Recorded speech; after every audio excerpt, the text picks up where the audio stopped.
Beneath Norway's Arctic mountains, nearly 3,000 secret military facilities were carved into solid rock during the Cold War. When the threat faded, Norway sold its flagship, a $450 million underground submarine base, for $6.5 million. Russian-linked interests gained access. Now, with war back on Europe's doorstep, Norway is scrambling to reclaim what it gave away. On the northern edge of Europe, Norway faces a frontier unlike any other in NATO. Its border with Russia stretches across the Arctic tundra, exposed and sparsely populated with little natural cover from the elements or from a determined adversary. This landscape, shaped by ancient glaciers and relentless winter storms, is dominated by mountains of solid gabbro and granite. For Norwegian defense planners, this geology was not just a barrier, but an opportunity. The mountains could swallow entire military installations, hiding them from satellites, bombers, and prying eyes. Deep inside the rock, fuel depots, command centers, and airfields could survive even the most powerful blasts. No other NATO country shares a land border with Russia in the Arctic, and none faces the same combination of isolation and vulnerability. The decision to go underground was not a matter of preference, but of survival. In a region where temperatures can plunge below -40 and daylight disappears for months, the mountains offered the only reliable shield against both the climate and the threat of war. The logic was simple: what cannot be seen cannot be targeted. And in Norway's north, the hidden war would be fought in silence beneath the stone. The sheer scale of Norway's underground military network defies easy comprehension. By the end of the Cold War, official audits counted nearly 3,000 separate facilities hidden beneath mountains and forests, from the southern coast to the Arctic frontier. Ammunition bunkers, fuel depots, command posts, and airfields, each one dug, blasted, and reinforced by teams of military engineers who saw the landscape not as an obstacle, but as raw material for survival. Many of these structures began as coastal fortifications hastily carved out during the Second World War, when German occupation forces braced for Allied landings. After 1945, Norwegian planners and their NATO partners inherited these wartime shells and set about expanding them into a vast, interconnected defense grid.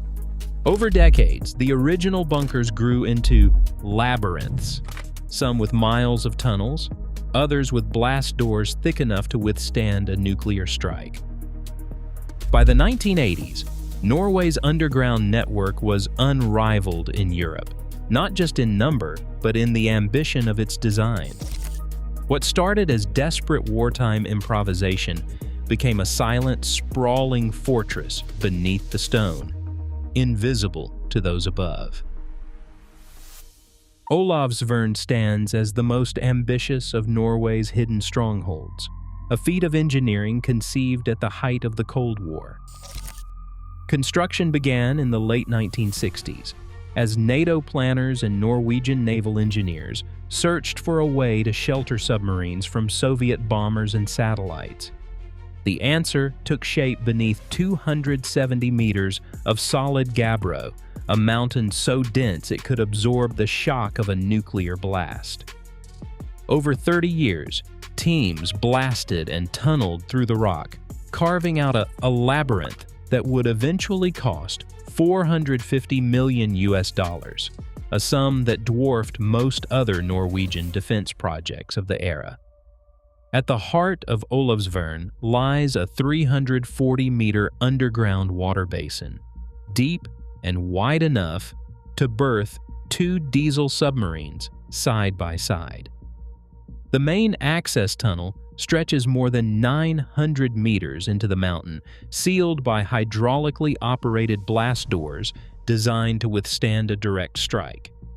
Inside, the facility offered not just docking and repair, but secure ammunition storage, workshops, and living quarters for over 250 personnel. Every detail was shaped by the demands of Arctic warfare, thermal stability, blast resistance, and the need for complete concealment from prying eyes. The base's location was no accident. Olavsvern commands the Bear Gap, a narrow maritime choke point where the Barents Sea and the Norwegian Sea meet. Control of this passage meant control over the main exit route for the Soviet Northern Fleet. In NATO war games, the Bear Gap was the front line, and Olavsvern was the hidden shield.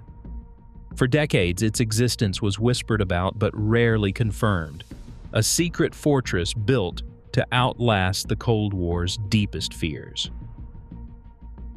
Bardufoss Air Station sits more than 200 kilometers north of the Arctic Circle, surrounded by forests and mountains that, for decades, were concealed beneath their slopes. In 1938, Norwegian engineers began blasting into the hard rock, creating the first mountain hangars in northern Europe. These caverns were designed to shelter fighter planes from enemy bombs and Arctic weather, their reinforced doors and winding tunnels offering a level of protection almost unheard of at the time. During the Cold War, Bardufoss became the nerve center for Norway's air defense in the north. Its underground hangars could house entire squadrons, refuel jets, and launch sorties even as missiles rained down outside. Pilots trained to scramble their aircraft from deep inside the mountain, disappearing into the rock at the first sign of danger. The doctrine was clear. Survivability depended on concealment and the ability to strike back from cover. For 40 years, these hangars stood dormant, relics of a vanished era. But in June 2024, the Royal Norwegian Air Force rolled out its F-35 Lightning II jets and brought them back into the mountain. The reactivation was not just symbolic. The F-35 jets, with their stealth coatings and digital command links, taxied into the same blast-proof caverns once used by Cold War jets. Upgrades included new climate control systems to preserve sensitive electronics and reinforced blast doors capable of withstanding modern warheads. The move reflected a hard lesson. In an age of precision missiles and drone swarms, the old logic of protected sortie bases is more relevant than ever. Bardufoss now stands as proof that infrastructure once left to gather dust can, with the right threat, become the front line again. For the air crews and engineers who keep the base running, the mountain shelter is not just a piece of history. It is a living strategy, tested by the past and demanded by the present. Hidden beneath the plateau between Sundvolden and Hønefoss, Sentralanlegget was designed as Norway's last line of government, an underground city carved to shelter 600 officials in the event of nuclear war. Every detail spoke to secrecy and self-sufficiency, blast-resistant chambers, filtered air, and stores calculated to keep the machinery of state running for a month without sunlight. But in the world above, secrecy faltered in a way no engineer could have predicted. For decades, a municipal bus stop stood quietly on the access road, its name printed on schedules and timetables, Janteloven. The translation was plain: the NATO facility. The name had been approved by a local planning office in the early 1970s, then maintained by Oslo's transit authority through routine contracts and bureaucratic inertia. For more than 30 years, this mundane detail offered a breadcrumb to anyone curious enough to check a bus map. The oversight only came to light in 2018, when investigative journalists traced the stop's name back to its origin and realized what it revealed. The story broke on national news, sparking a parliamentary inquiry and a scramble to rename the stop and audit all public references to classified sites. For the civil servants and security officials charged with protecting Norway's most sensitive secrets, The episode was a lesson in how even the best protected infrastructure can be betrayed by the ordinary, by a data entry, a forgotten sign, or a gap in oversight. The Sentralanlegget bus stop did more than expose a location. It revealed how the interface between military secrecy and civilian administration can unravel the very protections meant to keep a nation safe. In 2009, the Norwegian state sold Olavsvern, its flagship Arctic submarine base, for just $6.5 million. The transaction, approved by Parliament and documented in sale records, was justified as a cost-saving move in an era of shrinking defense budgets. Almost immediately, the consequences became clear.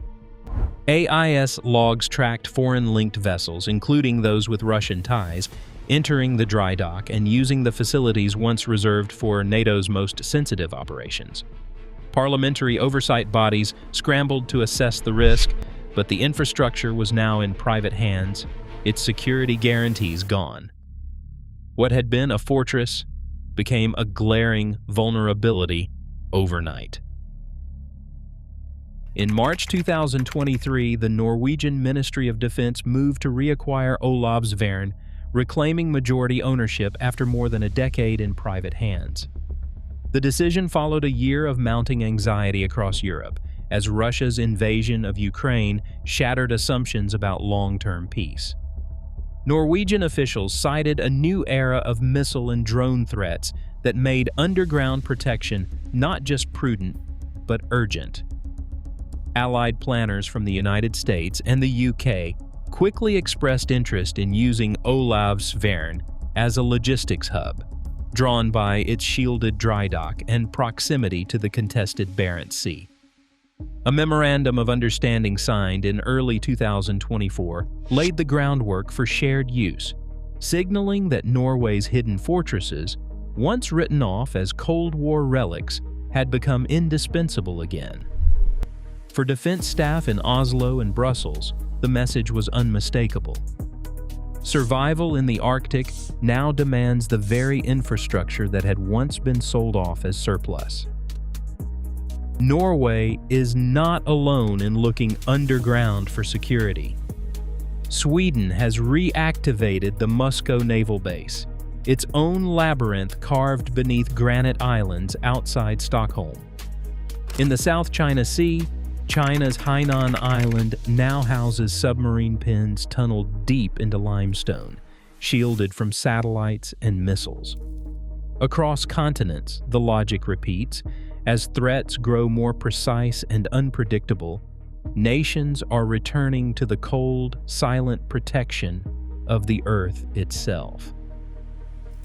Today, Norway's hidden fortresses, once sold off as Cold War relics, stand at the center of NATO's new Arctic front. As drones and missiles shrink the margin for error, the irony is clear. What was mothballed in haste now shields a continent. Insecurity, it seems, remains well entrenched underground.